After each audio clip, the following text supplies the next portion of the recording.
History of Panama. Published December the 9th, 2017. Special characters are denoted as follows. And. Beginning and ending single or double quotations. And.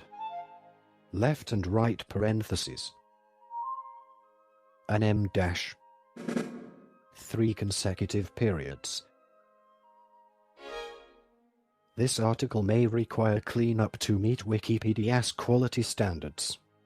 The history of Panama is about the Isthmus of Panama region's long history that occurred in Central America, from pre-Columbian cultures, during the Spanish colonial era, through independence and the current country of Panama. Part 1. Pre-Columbian History. The earliest artifacts discovered in Panama have included Paleo-Indians' projectile points. Later Central Panama was home to some of the first pottery making in the Americas, such as the Monogrillo cultures dating to about 2500 to 1700 BC. These evolved into significant populations that are best known through the spectacular burials, dating to c. 500 to 900 AD. At the Monogrillo archaeological site, and the beautiful polychrome pottery of the Gran Cocal style, the monumental monolithic sculptures at the Bow Isles, Chiriqui site are other important evidence of the ancient Isthmian cultures. Prior to the arrival of Europeans, Panama was widely settled by Chibcan, Chicone, and Cueva peoples, among whom the largest group were the Cueva, whose specific language affiliation is poorly documented. There is no accurate knowledge of the size of the pre-Columbian indigenous population of the isthmus at the time of the European conquest.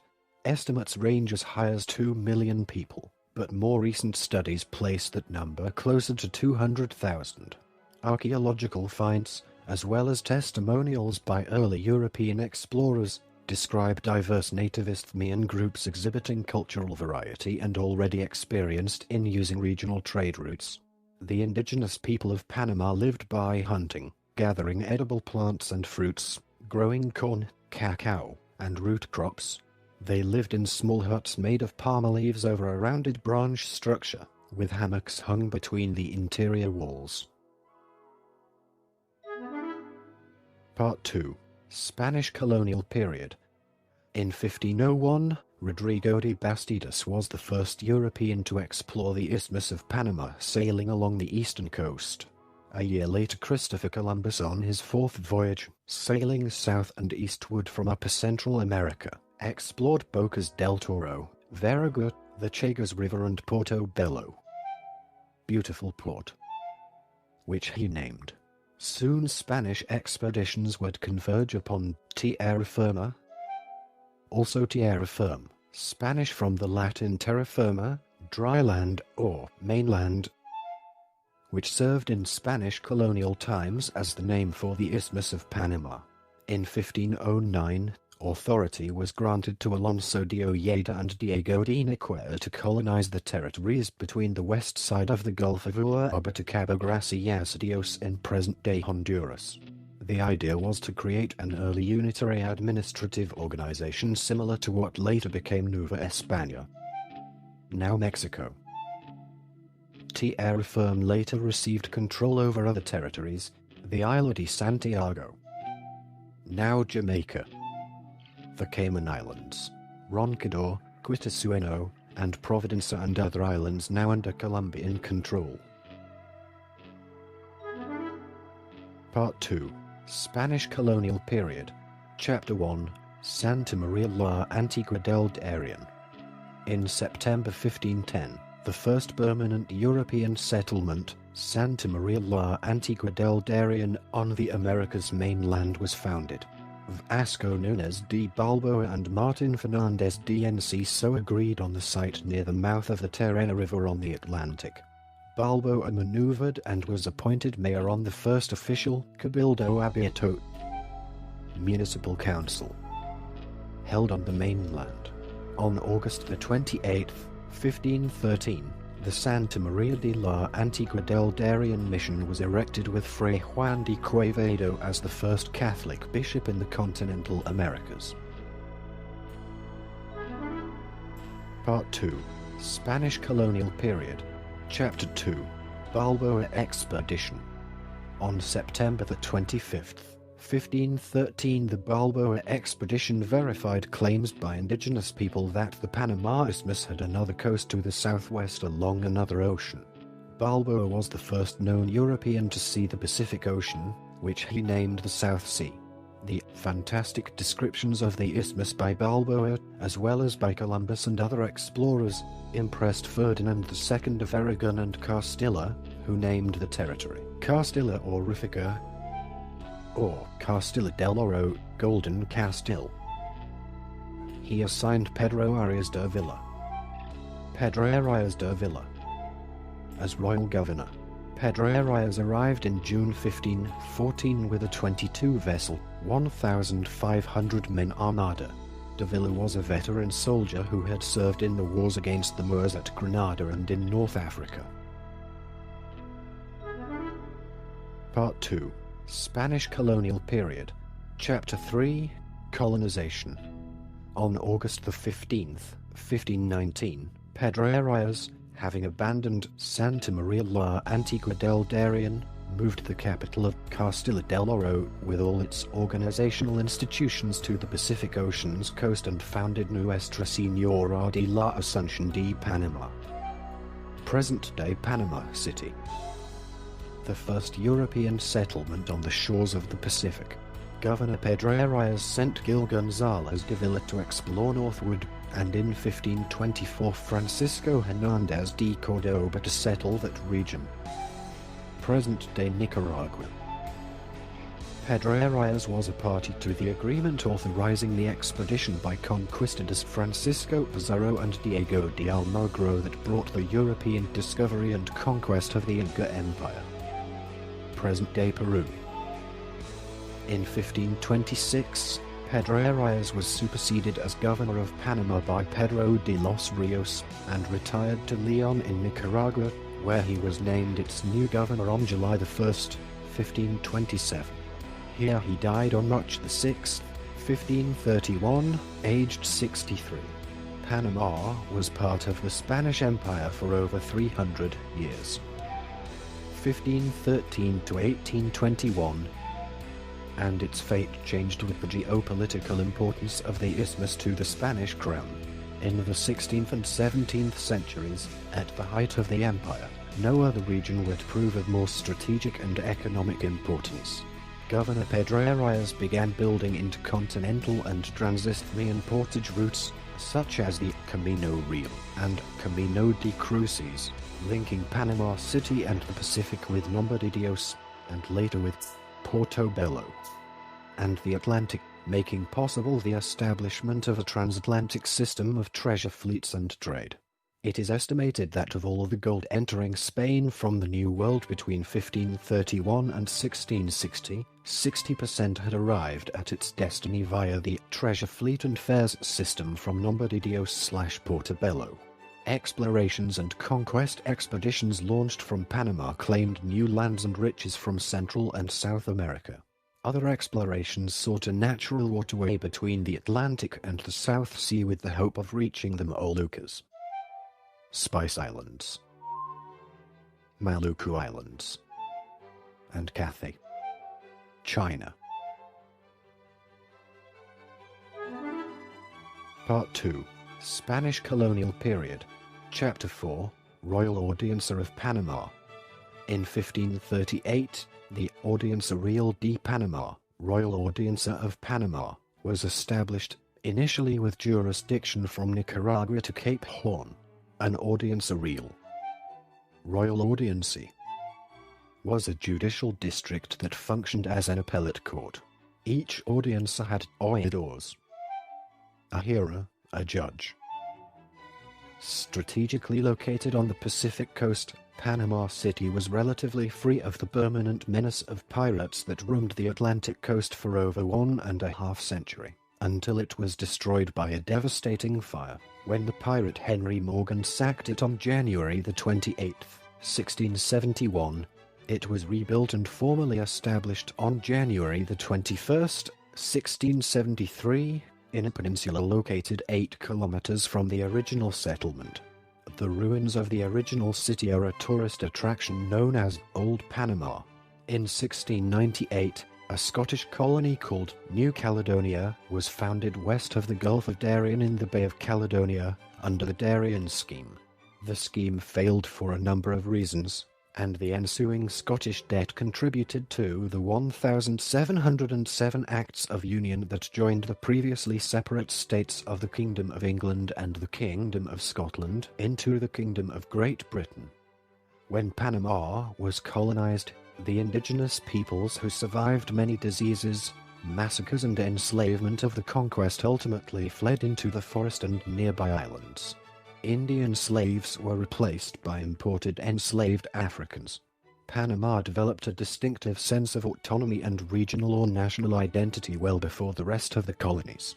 This was due to its prosperity during the first 2 centuries, 1540 to 1740. While contributing to colonial growth, the placing of extensive regional judicial authority, real audiencia, within its jurisdiction, and the pivotal role it played at the height of the Spanish Empire. The first modern global empire. In 1744, Bishop Francisco Javier de Luna Victoria y Castro established the College of San Ignacio de Loyola, and on June 3, 1749 founded La Real y Pontificia Universidad de San Javier. However, by this time, Panama's importance and influence had become insignificant as Spain's power dwindled in Europe and advances in navigation technique increasingly permitted to round Cape Horn in order to reach the Pacific.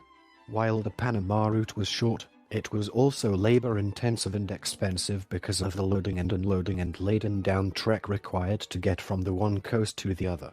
The Panama route was also vulnerable to attack from pirates, mostly Dutch and English, and from Chimatans, escaped former slaves who lived in communes or palanques around the Camino Real in Panama's interior, and on some of the islands off Panama's Pacific coast.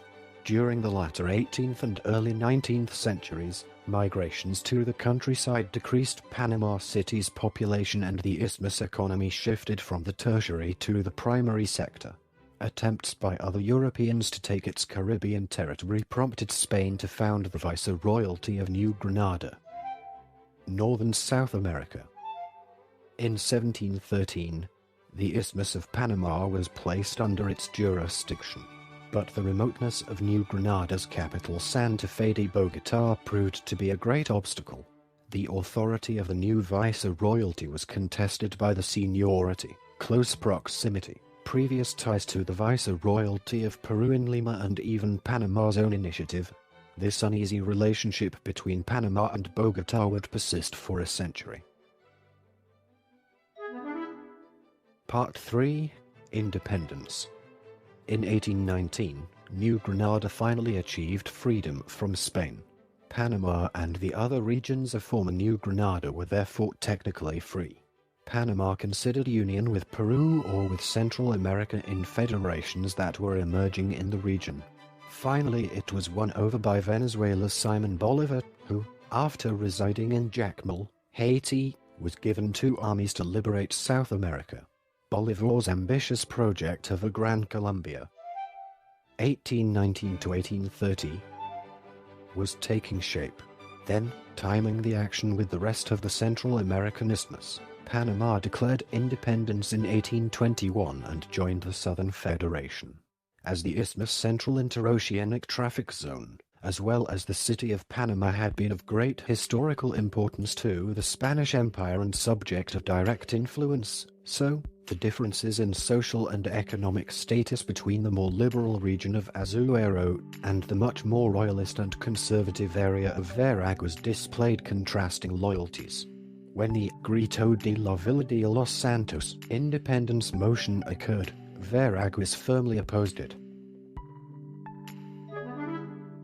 Part 3. Independence. Chapter 1. Origin of the movement. The Panamanian movement for independence can be indirectly attributed to the abolishment of the encomienda system in Azuero, set forth by the Spanish crown in 1558 due to repeated protests by locals against the mistreatment of the native population.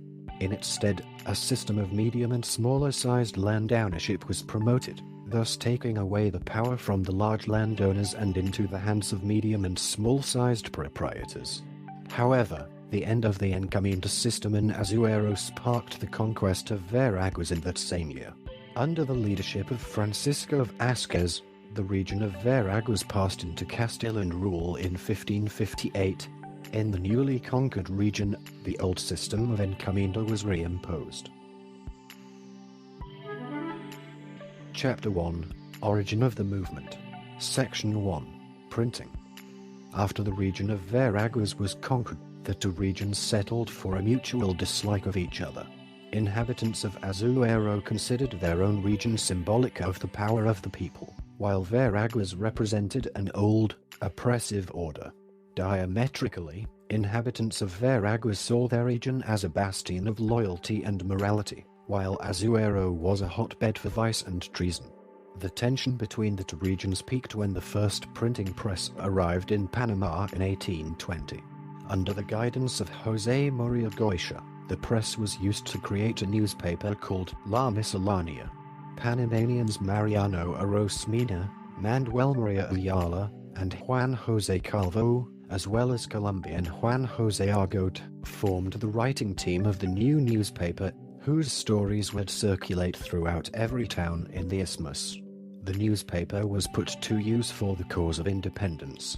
It circulated stories expounding the virtues of liberty, independence, and the teachings of the French Revolution, as well as stories of the great battles of Bolivar, the emancipation of the United States from their British masters, and the greatness of men such as Santander, José Martí, and other such messengers of freedom. Due to the narrow area of circulation, those in the capital were able to transmit these intoxicating ideals to other such separatists, such as those in Azuero. In Veraguas, however, there remained a strict sense of submission to the Spanish crown.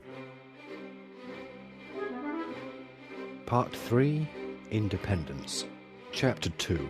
José de Fabrega. On November the 10th, 1821, in an event called Grito de la Villa de Los Santos, the residents of Azuero declared their separation from the Spanish Empire. In Veraguas and Panama City, this act was met with disdain, but of differing degrees. To Veraguas, it was the ultimate act of treason, while in the capital, it was seen as inefficient and irregular, and it forced them to accelerate their plans. The Grito event shook the isthmus to the core. It was a sign, on the part of the Azuero residents, of their antagonism to the independence movement in the capital, who in turn regarded the Azueran movement with contempt, as they believed that Azuerans fought against their right to rule, once the Peninsulares, Peninsula-born, were long gone. The Grito was an incredibly brave move by Azuero, which feared quick retaliation by staunch loyalist Colonel José de Fabrega, who had controlled the isthmus' military supplies. However, separatists in the capital had converted Fabrega to separatism by. This gradual process had been when Fabrega was left in charge by the former Governor-General, Juan de la Cruz Morgan, who had left the isthmus on a campaign in Quito in October 1821. Thus, soon after the separatist declaration of Los Santos, Fabrega convened every organization in the capital with separatist interests and formally declared the city's support for independence. No military repercussions occurred due to the skillful bribing of royalist troops. Having sealed the fate of the Spanish crown's rule in Panama with his defection, José de Fabrega now collaborated with the separatists in the capital to bring about a national assembly where the fate of the country would be decided. Every region in Panama attended the assembly, including the former loyalist region of Veraguas, which was avenged the defeat and execution of Alzuru in August, and the re-establishment of ties with New Granada. A religious conflict sparked a civil war. During this war, in November 1840, The isthmus led by General Tomás Herrera, who assumed the title Superior Civil Chief, declared its independence, as did multiple other local authorities.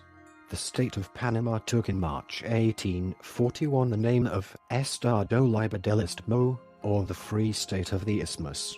The new state established external political and economic ties, and by March 1841 had drawn up a constitution which included the possibility to rejoin New Granada, but only as a federal district. Herrera's title was changed to Superior Chief of State in March 1841 and in June 1841 to President. By the time the civil conflict ended and New Granada and the Isthmus had negotiated the Isthmus reincorporation to the Union, Panama's first republic had been free for 13 months. Reunification happened on December 31st, 1841. In the end, the Union, called United States of Colombia 1863 to 1886 and the Republic of Colombia since 1886, was made possible by the active participation of U.S. under the 1846 Bidlack-Mallarino Treaty until 1903. In the 1840s, 2 decades after the Monroe Doctrine declared U.S. intentions to be the dominant anti-European imperial power in the Western Hemisphere, North American and French interests became excited about the prospects of constructing railroads and/or canals through Central America to quicken transoceanic travel. At the same time, it was clear that New Granada's control over the isthmus was becoming untenable. In 1846, the U.S. and New Granada signed the Bidlack-Mallarino Treaty, granting the U.S. right-of-way across the isthmus, and most significantly the power to intervene militarily, ensuring neutrality of the isthmus, and guaranteeing New Granada sovereignty. The world's first transcontinental railroad, the Panama Railway, was completed in 1855 across the isthmus from Aspinwall/Colon to Panama City. The U.S. used troops to suppress separatist uprisings and social disturbances on many occasions. The first conflict was known as the Watermelon War of 1856, where U.S. soldiers mistreated locals, causing massive race riots that U.S. Marines eventually put down. Under a Federalist Constitution that was later brought up in 1858, and another one in 1863. Panama and other constituent states gained almost complete autonomy on many levels of their administration, which led to an often anarchic national state of affairs that lasted roughly until Colombia's return to centralism in 1886 with the establishment of a new Republic of Colombia. As was often the case in the New World after independence, administration and politics were controlled by the remnants of colonial aristocracy. In Panama, this elite was a group of under 10 extended families. Though Panama has made enormous advances in social mobility and racial integration, still much of economic and social life is controlled by a small number of families. The derogatory term, Rabo Blanco, whitetail, of uncertain origin, has been used for generations to refer to the usually Caucasian members of the elite families. In 1852, the Isthmus adopted trial by jury in criminal cases and, 30 years after abolition, would finally declare and enforce an end to slavery. Part 5. The Panama Canal. Panamanian history, which has been shaped by the recurrent theme of transisthmian commerce, looked now at the possibility of a canal to replace the difficult overland route. In 1519, the Spanish crown built the cobbled track joined the oceans, and by 1534, the Chagres River was dredged, facilitating traffic for 2/3 of the way. Part 5. The Panama Canal. Chapter 1. French Start. From 1882, Ferdinand de Lesseps started work on a canal. By 1889, with engineering challenges caused by frequent landslides, slippage of equipment and mud, plus disease, the effort failed in bankruptcy. A new company was formed in 1894 to recoup some of the losses of the original canal company. Part 5, The Panama Canal. Chapter 2, US Involvement. U.S. President Theodore Roosevelt convinced U.S. Congress to take on the abandoned works in 1902, while Colombia was in the midst of the Thousand Days War. During the war, there were at least 3 attempts by Panamanian liberals to seize control of Panama and potentially achieve full autonomy, including one led by liberal guerrillas like Belisario Porras and Victoriano Lorenzo, each of whom was suppressed by a collaboration of conservative Colombian and U.S. forces under the Malari-No-Bid-Lac Treaty, which had been in effect since 1846. The Roosevelt administration proposed to Colombia that the U.S. should control the canal in return for a $10 million payment and $250,000 annual payment that would begin in 1912. The negotiations initially went well for the U.S. and it received everything it was asking for in the Teheran Treaty, but the Colombian government, upset by the U.S. bias in the treaty, refused to ratify it and began demanding more money. By September 1903, negotiations had all but broken down. The U.S. then changed tactics.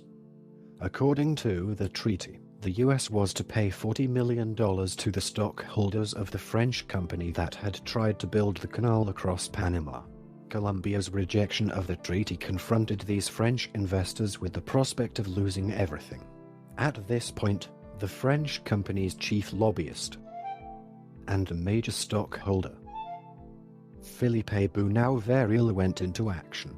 Justly confident that the Roosevelt administration would support his initiative, he met with Manuel Amador, the leader of the Panamanian independence movement, in a suite in the Waldorf Astoria Hotel in New York, where he wrote him a $100,000 check to fund a renewed Panamanian revolt.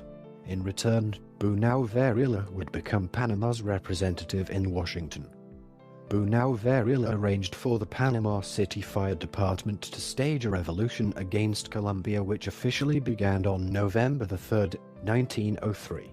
The U.S. Navy gunboat, the United States ship Nashville, PG-76, was dispatched to local waters around the city of Colon, where 474 Colombian soldiers had landed to cross the isthmus and crush the rebellion.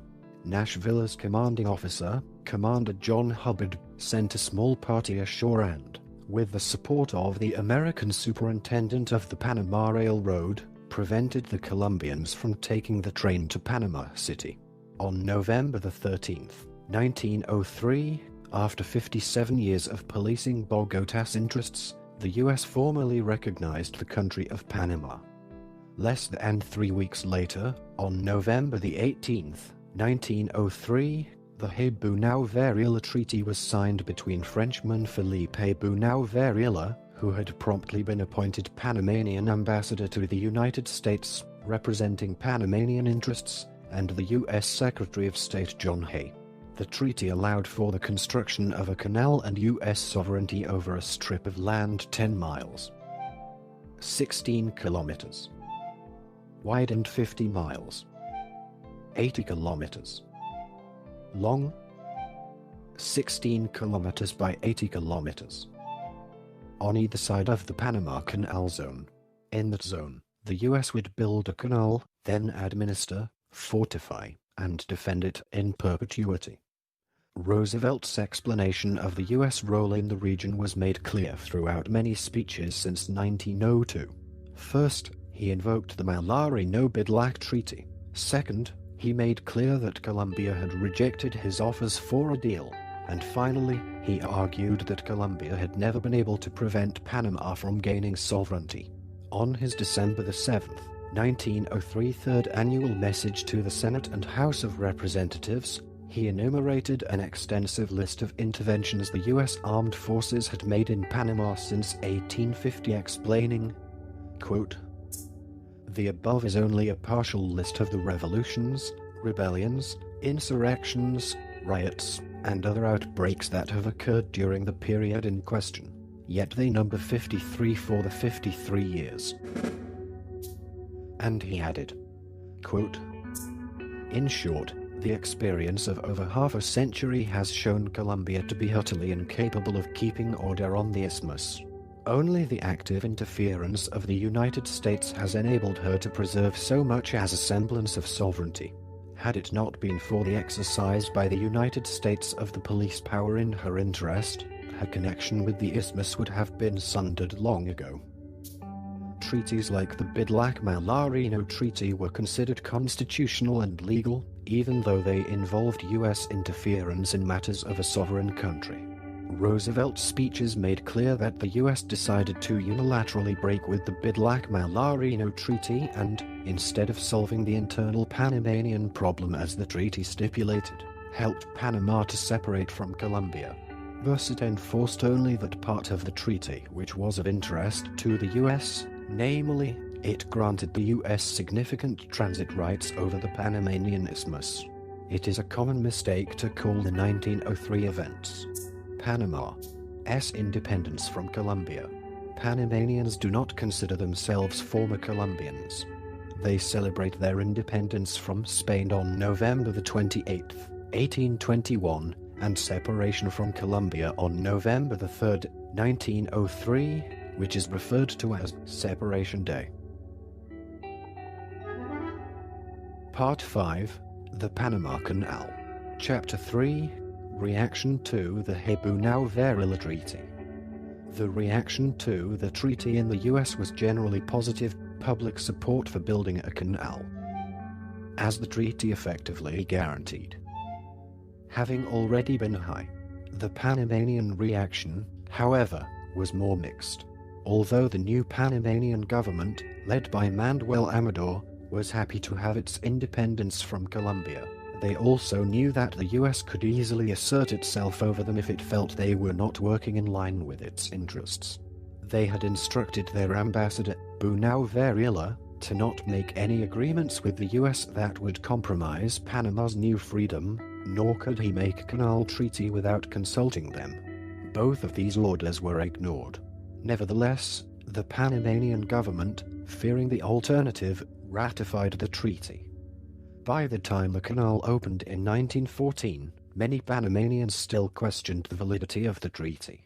The controversy surrounding the US's presence in Panama was a major issue in Panamanian politics throughout the following decades and revisions to the Bunau-Varilla Treaty in 1936. Arias-Roosevelt/Hull Alfaro Treaty. And 1955. Riemann-Eisenhower Treaty. Both failed to adequately address the situation. The controversy would continue until the US agreed to hand over the canal zone wholly to Panama in the 1977 Torrijos-Carter treaties.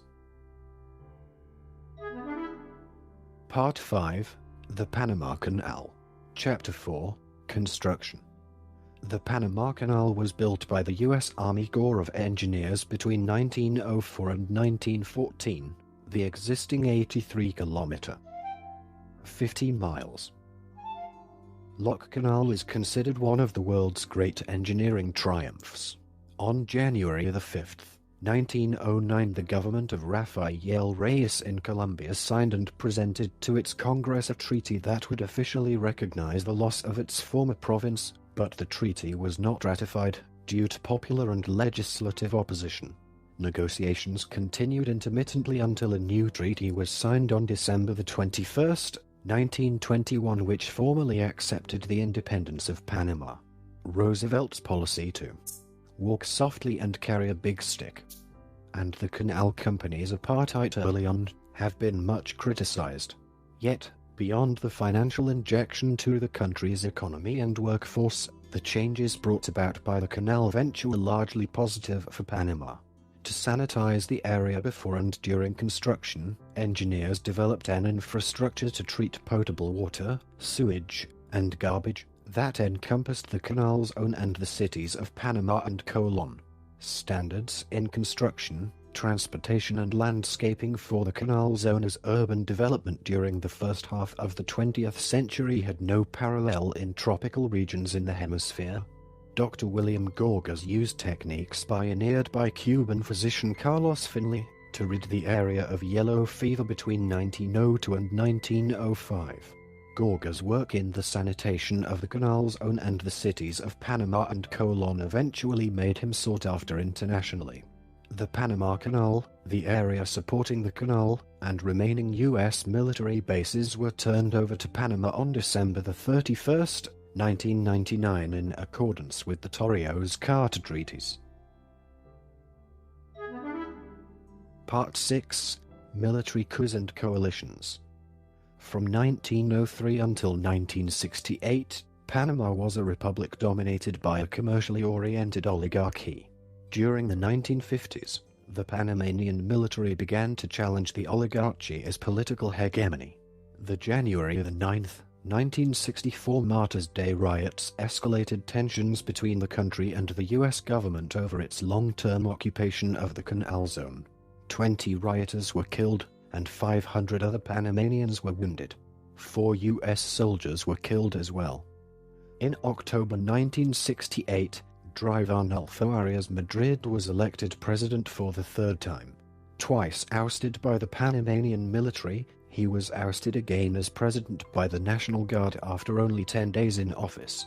A military junta government was established, and the commander of the National Guard, Brigadier General Omar Torrijos, emerged as the principal power in Panamanian political life. Torrijos' regime was harsh and corrupt, and had to confront the mistrust of the people and guerrillas backing the populist Arnulfo Arias. However, he was a charismatic leader whose socialist domestic programs and nationalist foreign policy appealed to rural and urban constituencies who were largely ignored by the oligarchy. On September 7, 1977, the Torrijos-Carter Treaties were signed by the Panamanian head of state Omar Torrijos and U.S. President Jimmy Carter for the complete transfer of the canal and the 14 U.S. Army bases from the U.S. to Panama by 1999. These treaties also granted the U.S. a perpetual right of military intervention. Certain portions of the zone and increasing responsibility over the canal were turned over in the intervening years. Part 7. Manuel Noriega Regime 1983 to 1989. Torrijos died in a mysterious plane crash on August 1, 1981.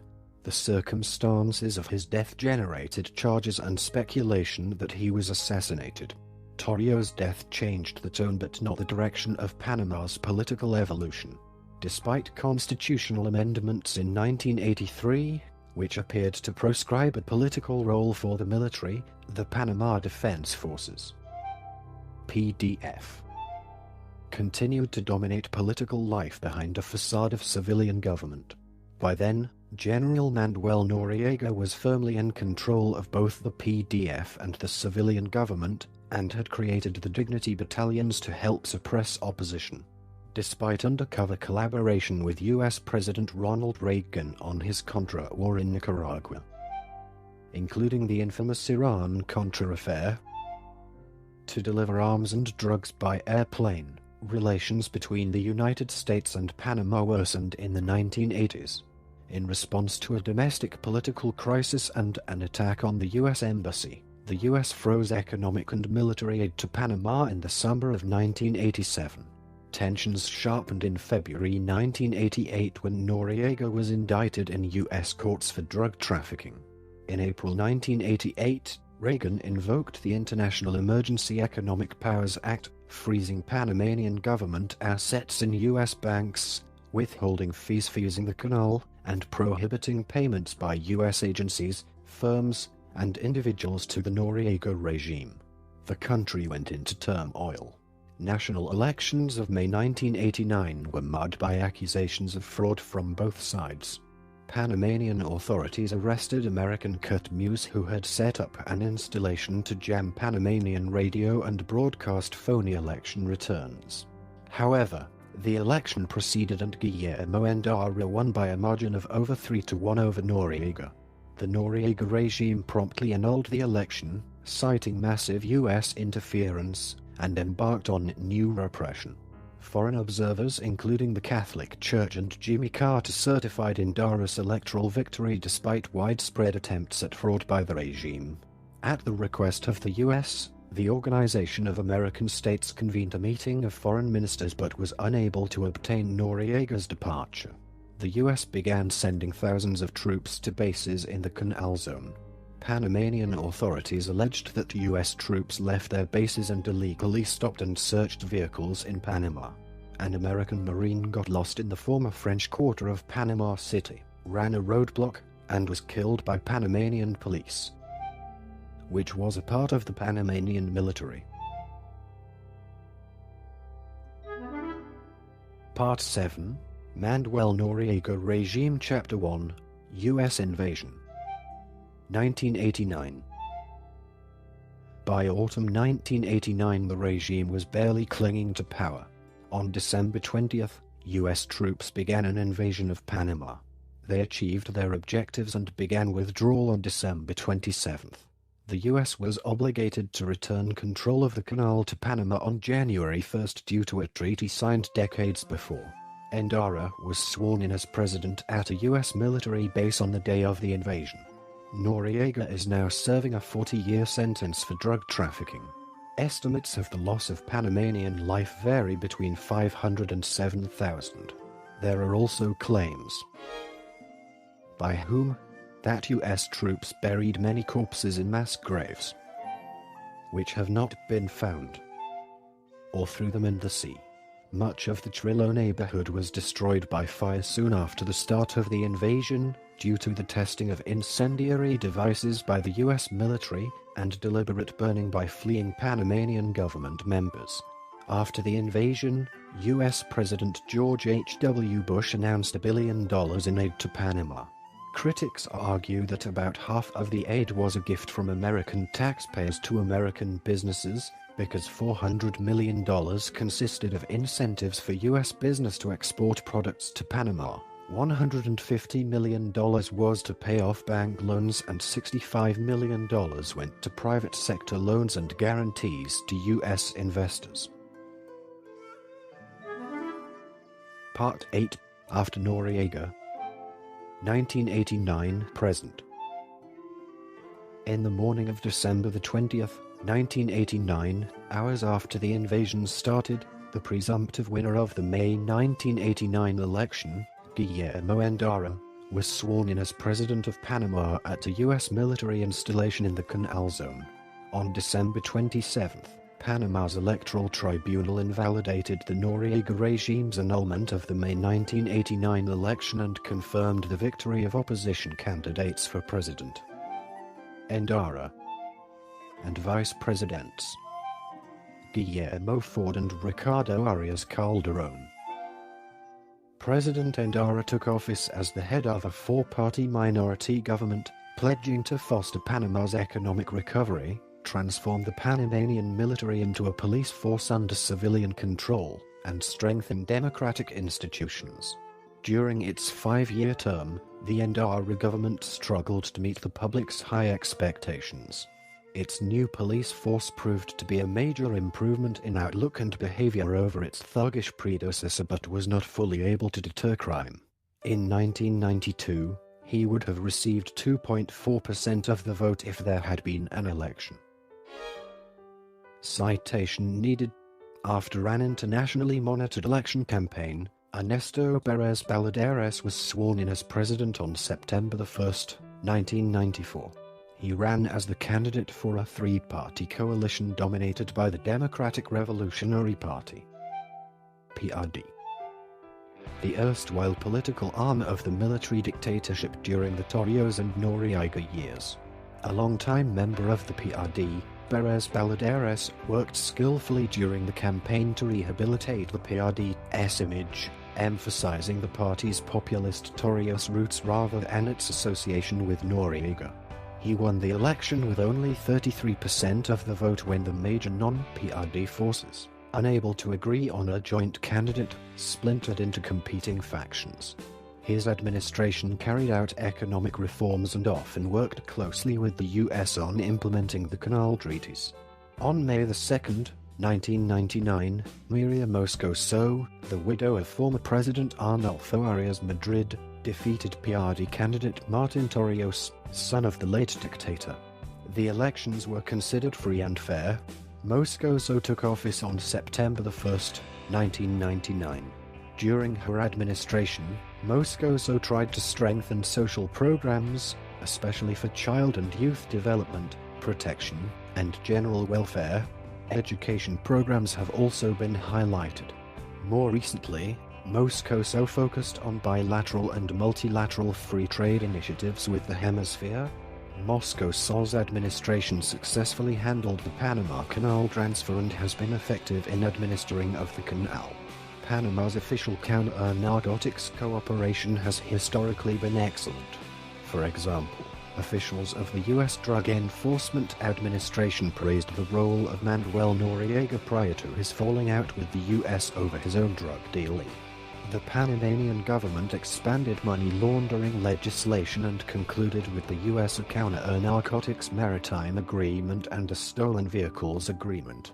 The Panamanian government has enforced intellectual property rights and concluded the very important bilateral investment treaty amendment with the U.S. and an agreement with the Overseas Private Investment Corporation.